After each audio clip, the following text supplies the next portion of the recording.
ಓಂ ಶ್ರೀ ಗುರುಭ್ಯೋ ನಮಃ. ಹರಿ ಓಂ. ಅಭಿಚಾರ, ಕೃತ್ರಿಮ, ಮಾಟ, ಮಂತ್ರ ಅದನ್ನು ಹೇಗೆ ನೋಡುವುದು ಅನ್ನೋದನ್ನ ಶುದ್ಧ ಕೇರಳ ಪದ್ಧತಿಯಲ್ಲಿ ನಾವು ನೋಡೋದಾದ್ರೆ ಹೇಗೆ ಹೇಳ್ತಾರೆ ಅಂದರೆ, ಇಲ್ಲೊಂದು ಪ್ರಶ್ನೆ ಬಂದಿದೆ. 27/6/2029 6:19 ಬೆಂಗಳೂರು ಸಂಜೆ.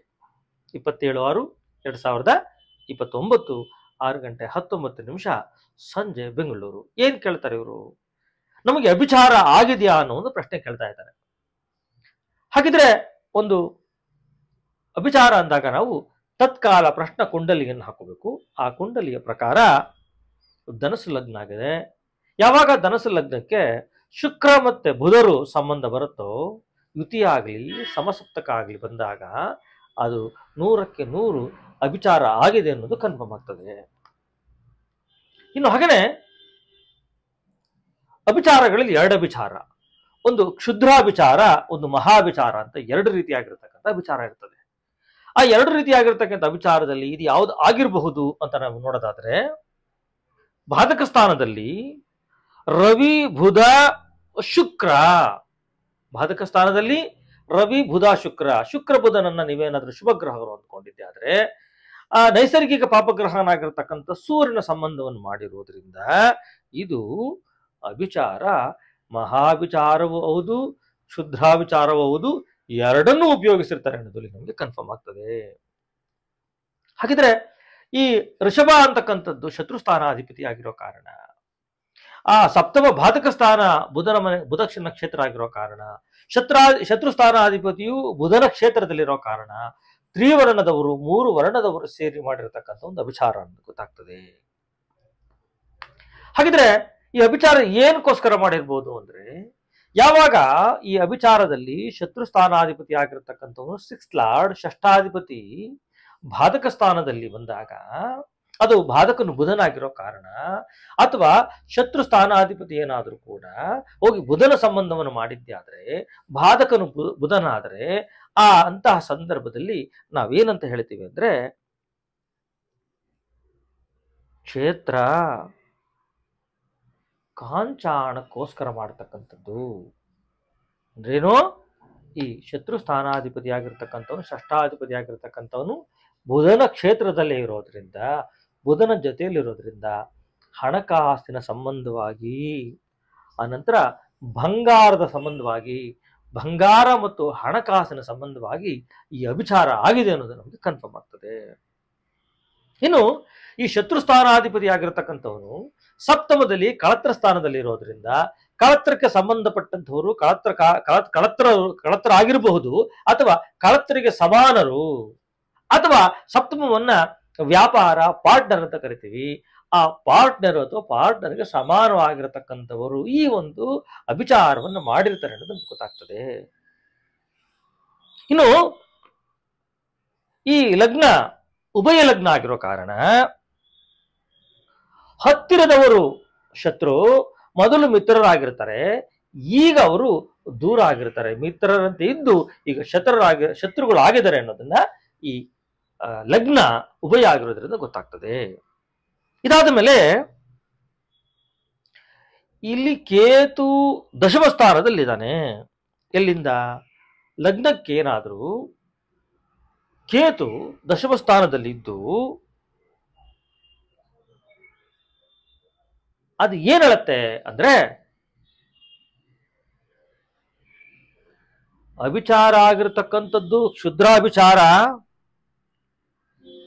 ಏನು ಕ್ಷುದ್ರಾಭಿಚಾರ ಅಂತ ನಾವು ಮುಂದಕ್ಕೂ ಸ್ವಲ್ಪ ನೋಡೋದಾದ್ರೆ, ಚೂರ್ಣಗಳನ್ನು ಉಪಯೋಗಿಸಿ, ಕುಂಕುಮ, ಮರಳು, ಕಾಲುಧೂಳು, ಚೂರ್ಣವನ್ನು ಉಪಯೋಗಿಸಿ ಈ ಒಂದು ಅಭಿಚಾರವನ್ನು ಮಾಡಿರ್ತಾರೆ ಅನ್ನೋದು ಗೊತ್ತಾಗ್ತದೆ.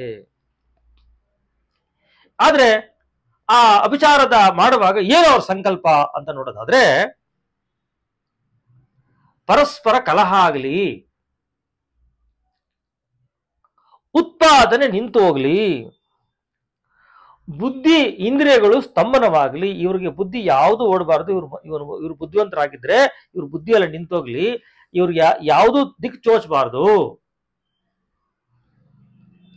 ಆನಂತರ ಉನ್ಮಾದ ಅಥವಾ ಅವರ ಟೆನ್ಷನ್ ಯಾವಾಗಲೂ ಕೂಡ ಒಂದು ಉನ್ಮಾದ ಅಂತಕ್ಕಂಥದ್ದು ಅವ್ರಿಗೆ ಉಂಟಾಗ್ಲಿ ಅಂತ.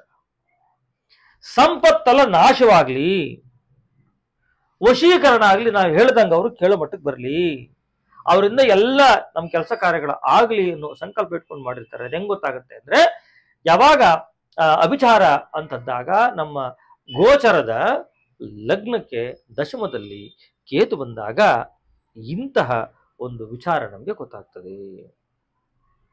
ಹಾಗೇನೆ ಇನ್ನು ಚಂದ್ರನಿಂದ ಕೇಂದ್ರದಲ್ಲಿ ಮಾಂದಿ ಇದ್ದು ಶನಿ ದೃಷ್ಟಿ ಬಂದಾಗ ಏನಾಗ್ತದೆ ಅಂದ್ರೆ, ಇದು 100ಕ್ಕೆ 100 ಅವರು ಈ ಜಾತಕನನ್ನ ಬುದ್ಧಿ ಸ್ತಂಭನ ಆಗ್ಲಿಕ್ಕೆ, ಸಂಪತ್ತೆಲ್ಲ ನಾಶ ಆಗ್ಲಿಕ್ಕೇನೆ ಮಾಡಿರ್ತಕ್ಕಂಥದ್ದು. ಇದು 100ಕ್ಕೆ 100 ಅಭಿಚಾರ ಆಗಿದೆ ಅನ್ನೋದು ನಮಗೆ ಗೊತ್ತಾಗ್ಬಿಡುತ್ತೆ. ಅದಾದ ಮೇಲೆ ಈ ಮಾಂದಿ ಅಂತಕ್ಕಂಥ ಅವನು ಆ ಅಭಿಚಾರದ ಪ್ರಶ್ನಾಕುಂಡಲಿಯಲ್ಲಿ ಅಗ್ನಿ ರಾಶಿಯಲ್ಲಿದ್ದಾನೆ, ಸಿಂಹದಲ್ಲಿ. ಅಗ್ನಿ ರಾಶಿಯಲ್ಲಿರೋ ಕಾರಣ ಆ ಶುದ್ರಾಭಿಚಾರ ಅಂತಕ್ಕಂಥದ್ದು, ಮಹಾಭಿಚಾರ ಅಂತಕ್ಕಂಥದ್ದು ಏನಾದ್ರು ಮಾಡಿದ್ರೆ ಅದು ಎಲ್ಲಿರುತ್ತೆ ಅಂದ್ರೆ, ಅದಿರೋ ಜಾಗ ಅಗ್ನಿಯ ಜಾಗ. ಎಲ್ಲಿ ಒಲೆ, ಎಲ್ಲಿ ಅಗ್ನಿ ಇರುತ್ತೋ, ಎಲ್ಲಿ ನಾವು ಬೆಂಕಿಯನ್ನ ಆಯಿಸ್ತಿರ್ತೀವೋ ಅಂತಹ ಜಾಗದಲ್ಲಿ ಈ ಒಂದು ಅಭಿಚಾರದ ಕ್ರಿಯೆಯ ಒಂದು ಕರ್ಮಗಳು ಮಾಡಿರ್ತಕ್ಕಂಥ ಆ ಒಂದು ಪರಿಕರಗಳು ಅಲ್ಲಿರ್ತವೆ ಅಂತ ನಮಗೆ ಗೊತ್ತಾಗ್ತದೆ. ಇನ್ನು ಮಾಂದಿ ಸಿಂಹದಲ್ಲಿದ್ದಾನೆ, ಅದರಿಂದ ಏನು ಗೊತ್ತಾಗುತ್ತೆ ಅಂದ್ರೆ, ಅವರು ಮಾಡಿರ್ತಕ್ಕಂಥದ್ದು ಒಂದು ತಲೆಯನ್ನು ಉಪಯೋಗಿಸಿರ್ತಾರೆ, ಯಾವುದೋ ಒಂದು ಪ್ರಾಣಿ ತಲೆಯನ್ನ ಉಪಯೋಗಿಸಿರ್ತಾರೆ. ಮನುಷ್ಯನ ಇವರಿಗೆ ತಲೆಗೆ ಸಂಬಂಧಪಟ್ಟಂತ ಕೂದಲು ತಗೊಂಡಿರ್ಬಹುದು, ಅಥವಾ ಇವರ ತಲೆಯಲ್ಲಿರ್ತಕ್ಕಂಥ ಒಂದು ವಿಚಾರ ಸಂಬಂಧವಾಗ್ಲಿ, ಅಥವಾ ಒಂದು ಪ್ರಾಣಿಯ ತಲೆಯನ್ನು ಉಪಯೋಗಿಸಿ ಆ ತಲೆಯ ಮೇಲೆ ತಲೆಯನ್ನು ಇಟ್ಟು ಇವರ ಒಂದು ಚಿತ್ರಪಟವನ್ನು ಇಟ್ಟು ಅಥವಾ ಇವರ ಸಂಕಲ್ಪವನ್ನು ಮಾಡಿ ವಿಚಾರ ಮಾಡಿದ್ದಾರೆ ಅಂತ ಗೊತ್ತಾಗುತ್ತೆ. ಹೇಗೆ? ಮಾಂದಿಯು ಸಿಂಹದಲ್ಲಿ ಇರೋ ಕಾರಣ. ಹಾಗೇನೆ ಈ ಮಾಂದಿಗೆ ಕೇಂದ್ರದಲ್ಲಿ ಗುರುವಿದ್ದಾನೆ 10 ಮನೆಯಲ್ಲಿ. ಅದೇನಾಗುತ್ತೆ, ಮಾಂದಿಗೆ ಯಾವಾಗ ಆ ಮಾಂದಿಗೆ ಕೇಂದ್ರದಲ್ಲಿ ಗುರು ಬಂದಾಗ ಅವರು ಇಟ್ಟಿರ್ತಕ್ಕಂಥದ್ದು ಮನೆಯ ಒಳಗೂ ಇಟ್ಟಿದ್ದಾರೆ ಅಂತ ಹೇಳುತ್ತೆ. ಮನೆಯ ಒಳಗೆ ಕೂಡ ಆ ಒಂದು ಅಭಿಚಾರದ ವಸ್ತು ಮನೆಯ ಒಳಗೂ ಕೂಡ ಇಟ್ಟಿರ್ತಾರೆ ಅನ್ನೋದು ನಮಗೆ ಗೊತ್ತಾಗ್ತದೆ. ಹಾಗಾಗಿ ಎಲ್ಲಿಟ್ಟಿರ್ಬೋದು ಅಂದ್ರೆ, ದೇವರ ಕೋಣೆಯಲ್ಲಿ ಇಟ್ಟಿರ್ತಾರೆ. ಅಗ್ನಿ ಇಲ್ಲಿ ಆಯಿಸ್ತಾರೋ ಅಗ್ನಿ ಆಯುವ ಕಡೆ, ಆ ನಂತರ ದೇವರ ಕೋಣೆಯಲ್ಲಿ ಇಟ್ಟಿರ್ತಾರೆ. ಆ ನಂತರ ಈ ಒಂದು ಬಿದಿರು ಇರುತ್ತೆ, ಅಂದ್ರೆ ಏನು ಒಂದು ಹೋಲ್ ತರ ಇರುತ್ತೋ ಒಂದು ಜಾಗ, ಅಂತಹ ಬಿದಿರಿನ ಜಾಗದಲ್ಲಿ ಇಟ್ಟಿರ್ತಕ್ಕಂಥ ಸಾಧ್ಯತೆ ತುಂಬಾ ಇರುತ್ತೆ. 2 ಅಥವಾ 3 ಕಡೆ ಈ ಒಂದು ಕ್ರಿಯೆಯನ್ನ ಅಲ್ಲಿ ಅವರು ಇಟ್ಟಿರ್ತಾರೆ. ಇದಾದ ಮೇಲೆ ಈ ಅಭಿಚಾರದ ಪ್ರಶ್ನೆಯನ್ನು ಕೇಳಿದಾಗ ಅವತ್ತಿರ್ತಕ್ಕಂಥ ನಕ್ಷತ್ರ ಪೂರ್ವಭಾದ್ರ ನಕ್ಷತ್ರ. ಯಾವಾಗ ಪೂರ್ವೋತ್ತರೆಯ ನಕ್ಷತ್ರದಲ್ಲಿ ಅಭಿಚಾರದ ಪ್ರಶ್ನೆಯನ್ನು ಕೇಳಿದಾಗ ಅವರು ಆ ಕಪಾಲ ಅಂದ್ರೆ ಆ ಶಿರ ತಲೆಯನ್ನು ಇಟ್ಟಿರದೆ ಅಷ್ಟೇ ಅಲ್ಲ, ಜೊತೆಯಲ್ಲಿ ಒಂದು ಬೊಂಬೆಯನ್ನು ಮಾಡಿ ಆ ಬೊಂಬೆಗೆ ಇವರ ಸಂಕಲ್ಪವನ್ನು ಮಾಡಿಟ್ಟಿರ್ತಾರೆ ಅನ್ನೋದು ಕೂಡ ನಮಗೆ ಗೊತ್ತಾಗ್ತದೆ. ಅದಾದ ಮೇಲೆ ಇನ್ನು ಕೊನೆಯದಾಗಿ ಈ ಲಗ್ನ ಅಂತಕ್ಕಂಥದ್ದು ಯಾವುದು, ಈ ಅಭಿಚಾರದ ಲಗ್ನ ಅಂತಕ್ಕಂಥದ್ದು ದ್ವಿಸ್ವಭಾವ ಲಗ್ನ ಆಗಿರೋದ್ರಿಂದ, ಧನಸ್ಸು ಆಗಿರೋ ಕಾರಣ ಇದನ್ನ ನಾವು ತೆಗೆಯಬಹುದು. ಅವಾಗ ಈ ಅಭಿಚಾರವನ್ನು ನಾವು ಕಟ್ಟು ಒಡೆಯುವುದರ ಮುಖಾಂತರ, ತಡೆಯನ್ನು ಒಡೆಯುವುದರ ಮುಖಾಂತರ, ಕಟ್ಟನ್ನು ಮಾಡುವುದರ ಮುಖಾಂತರ ಈ ಅಭಿಚಾರವನ್ನು ತೆಗಿಬಹುದು ಅಂತ ಹೇಳಿ ಈ ಮೂಲಕ ತಮ್ಮಲ್ಲಿ ಈ ಅಭಿಚಾರದ ಪ್ರಶ್ನೆಯನ್ನು ಹೇಳ್ತಾ ಇದ್ದೀನಿ. ಸೊ ಎಲ್ರಿಗೂ ಒಳ್ಳೆಯದಾಗಲಿ. ನಮಸ್ಕಾರ. ಇದಕ್ಕೆ ಆಧಾರ ಶುದ್ಧ ಕೇರಳ ಪ್ರಶ್ನ ಮಾರ್ಗ. ನಮಸ್ಕಾರ.